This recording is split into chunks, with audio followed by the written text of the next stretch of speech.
Hello, Sarah Lee, Kathy, Stella, Carlene, Christine, Trisha, Stephanie, Samantha, Melissa, Susanna, and Amanda. We are in the home stretch now. By the time you see this, it's going to be week 6, completed week 5. Thanks again for all of your excellent work, all of your participation and insights.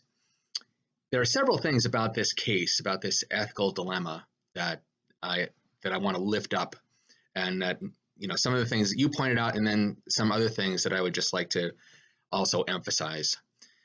So one of the things that I really appreciated was that many of you were willing to give Karen Johnson the benefit of the doubt and ask her questions. Kathy and Stephanie especially brought this up to say, okay, why do you want to fire Dean and Sylvia? What's really going on? Because the text that we have doesn't have Karen saying anything that's explicitly racist or homophobic. She just says that she's never liked having Dean and Sylvia in the department. What does that mean? Could that be evidence of prejudice? It could be. It certainly could be. But could it be something else? Let's imagine that, like Karen, Dean and Sylvia have been working for the company for a long, long time.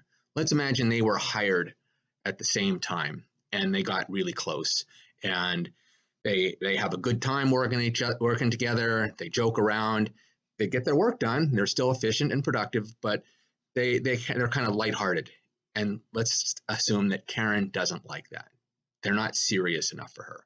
Sure, they get their work done, but they're not quote unquote professional enough for her, and that's why she doesn't like them.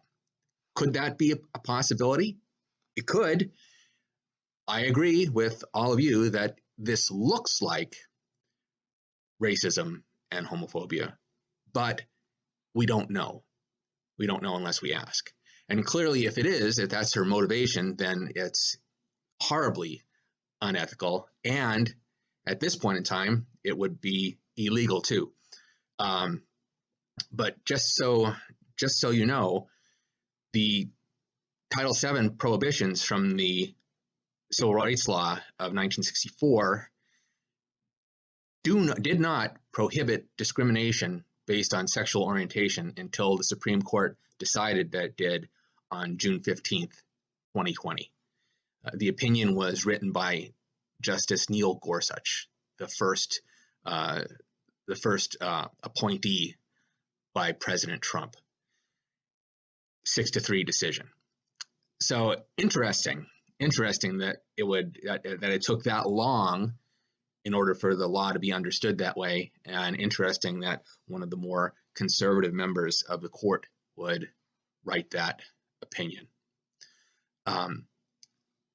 The other thing, though, is regardless of whether or not Karen has evil motivations, has racism and homophobia as her motivations, regardless of that, to decide to fire people just because you don't like them, even though they're doing a good job, that's unethical anyway, right? I mean, even that is unethical. It's perhaps not as egregious as having those evil motivations, but it's still terrible. It's still terrible for two people to lose their jobs just because Karen decided for whatever reason that she doesn't like them.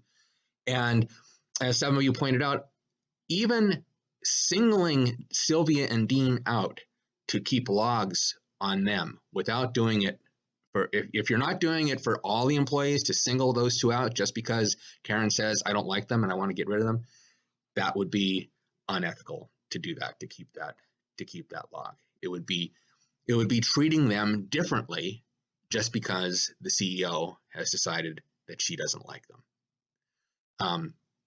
As Carlene pointed out, there's also the element of this is a unionized workforce, so Sylvia and Dean couldn't be fired except for cause, and that would have to be documented, which is probably why Karen is asking you to keep this log, to get some things that she could say, well, this is why I want to fire these people. But that would introduce another layer of complication, as many of you pointed out, because Sylvia and Dean could go to their union rep. There could be, that the termination decision could be contested. Maybe it even ends up in court. So all kinds of complications in this case, because what Karen is doing, even if it's not illegal, it's clearly 100% unethical. And as many of you pointed out, quite possibly illegal as well, because it would be illegal under Title VII. This is our last week together. If there's any way that I can be helpful, if there's anything that I can do to help you finish up the course on a high note, please just let me know. And I look forward to our last week of discussion and reading some of your concluding thoughts. Thanks again.